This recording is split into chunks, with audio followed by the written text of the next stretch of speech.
Hey everybody, Doop666 here. We are in take 3 right now. We're trying to get this update done for you guys finally tonight. It's going to be an all 1970s horror update tonight. Soundtrack by my boys in Philosopher. Fantastic, like, thrashy death metal with doom.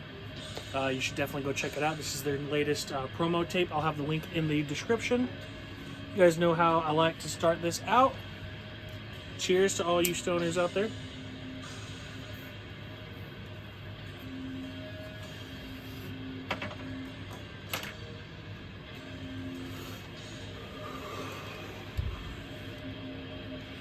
And cheers to all my fellow drinkers out there. I want to get my hair lit on fire on that candle. Got a pumpkin beer tonight. Samuel Adams Jacko. Cheers, everybody.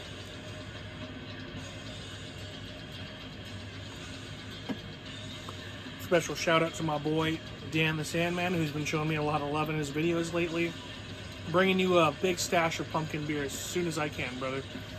Alright, we're going to jump in now. First one we have here is a Kino Lorber and Universal DVD.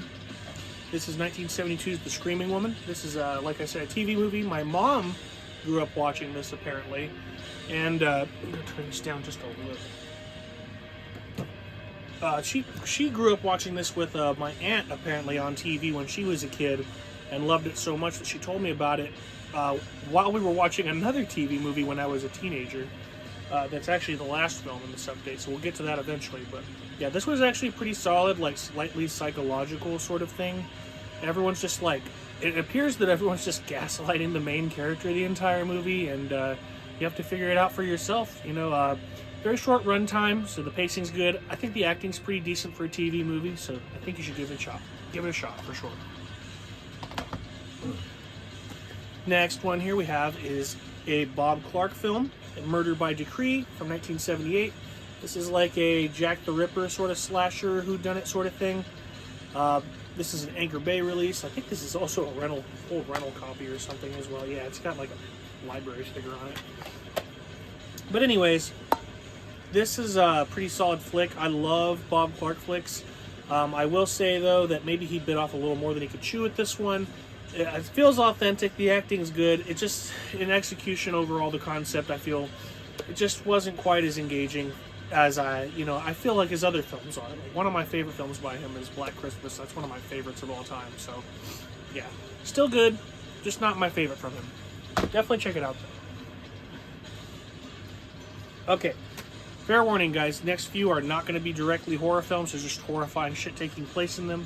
Let's just get past that right now. And the first one is Midnight Express from 1978. This is a pretty solid film about this guy trying to smuggle some hashish out of Turkey. Gets thrown into prison. Sees some horrible shit. Lives through some horrible shit for years and years and years. Such a strange thing. I do believe that the father in this movie... it had to have been. The father of the main character in this movie, I believe, is Mike Kellen, who was in Sleepaway Camp and Just Before Dawn and, tons of other stuff, but mainly from those two that I know him from. But he's also in this, and, good performances all around. Very, very fucked up, just... It really, makes you think, wow, is it really that bad over there? Have people just been living like that for decades on decades? Perhaps even centuries on centuries, Very fucked up film. I think it earns its spot. Check it out. Next one here is the Northville Cemetery Massacre. It's known as the ultimate biker flick. There's a real biker gang used in, the making of this film. I forget which one. It probably says... Yeah, it's the Scorpions Motorcycle Club, actually. So yeah, legitimate biker club. Kind of an exploitation film, but it has its charming moments as well. Like I said, it's not really a horror film, but the ending is absolutely action-packed and bloody and insanely violent. So yeah, if that's what you're about, this VCI DVD is one of the only ways I know to get this. Maybe it's been released otherwise, but yeah, definitely peep that, look for that. Okay. Another one here. I'm sorry, guys. It's not really a horror film, but it does take place like leading up to and being on Halloween, and even like the day or so after Halloween.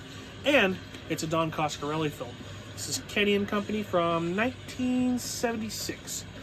This is like a coming of age film. These kids basically just like it's like a daily sort of window into the lives of these kids as they, leading up to the week of Halloween or so. And then leading up to the night of Halloween, honestly, and then a little bit after, like I said. Just like seeing them live their lives, all the dumb shit that they do, just kids before phones and stuff like that. It's a very old school, like just cul-de-sac film, a very old-timey suburban film. So definitely check that out if that's what you're about. I really dig the fall and Halloween vibes in this film, and yeah, I think that earns its spot as well. Gonna get back into legitimate horror now, guys. We have The House with Laughing Windows from 1974, I think this is from. I'm pretty damn sure it's from 1974. This is the Sinister Cinema DVD. This is a pretty solid, if not just a little dry and drawn out giallo. I will say that if you're looking for a dub of this is not the one. This has Italian language and subtitles. So, great film, lots of cool violence. Kind of gets like wishy-washy with what's like real and like what's possible in this universe. So yeah, sometimes it doesn't feel like a through and through giallo. It feels like a little supernatural or something, but still very, very solid for the genre. Definitely should check that out. Like, I've been seeing it mentioned a lot lately too. I wonder who was talking about it, because like I've just seen a lot of people talking about it as of late. Somebody must have somebody with like a big platform must have mentioned it. Okay, next one here is like not really, like, people don't consider it a true giallo, but I think it has just about everything you need for one. It's the Girl in Room 2A. It comes off kind of like, it's just like a ritualistic cult movie as well. There's torture, there's abductions, there's violence, there's rape and stuff, but it still kind of gives you that giallo sort of feeling. Yeah, maybe just like I still consider it to be a giallo. I think it has everything you need in order for it to be considered so, but it's just a little more beyond that. But still a pretty solid film. The dub is atrocious, as most are. But if you're into that sort of stuff, and if you're a fan of giallo or gialli films, I'm sure you are. Mondo Macabro has got you covered. Seek out the DVD. I don't know if there's another release of this film. There may be. I'll let you know if I find one. Okay, we've got another Sinister Cinema DVD here. We have It Happened at Nightmare Inn. This kind of looks like a giallo film from the outside, but it's not really. I think it is either Italian or Spanish made. I'm not really sure. I believe it's one of those two. The dub is pretty insanely bad. The plot line is really meandering. It's just like, why is any of this happening?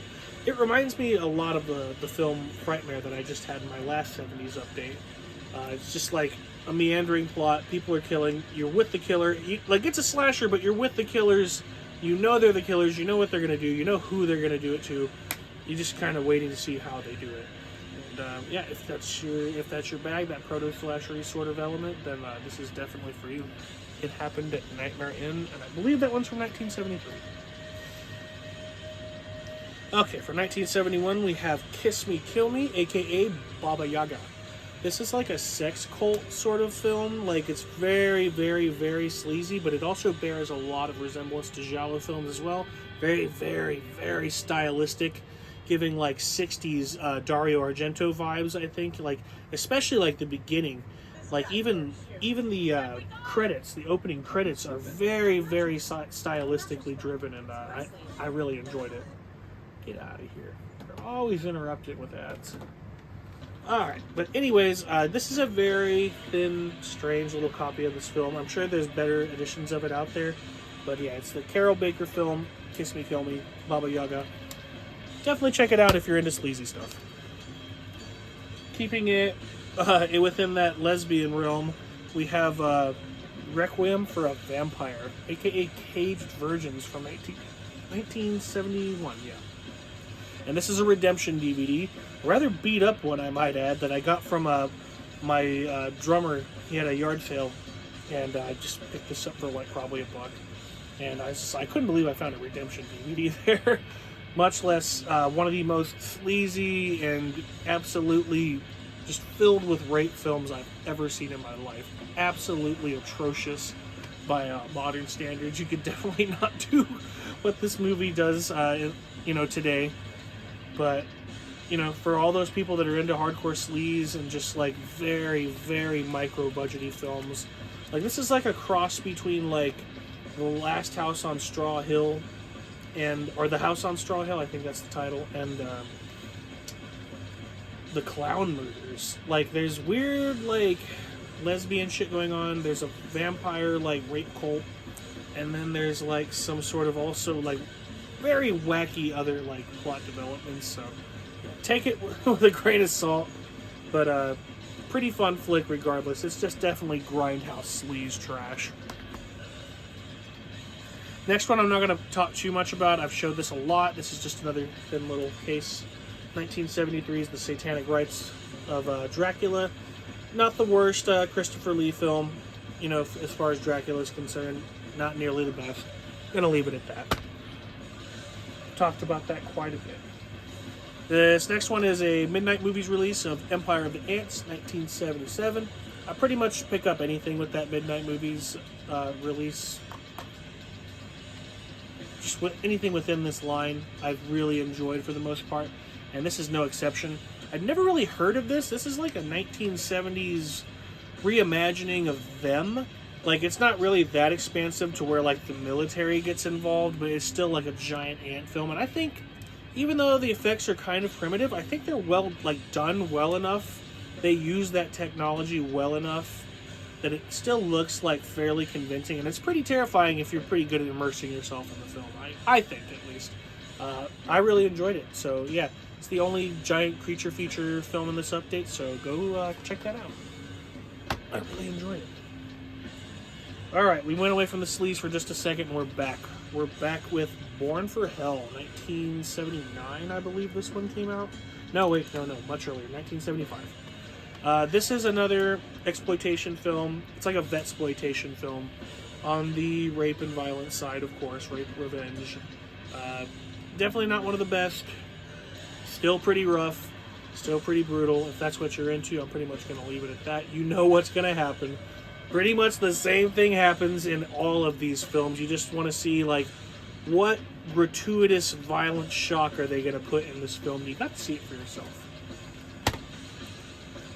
This last one is another TV film. This is the film that me and my mom were watching when she told me about The Screaming Woman originally.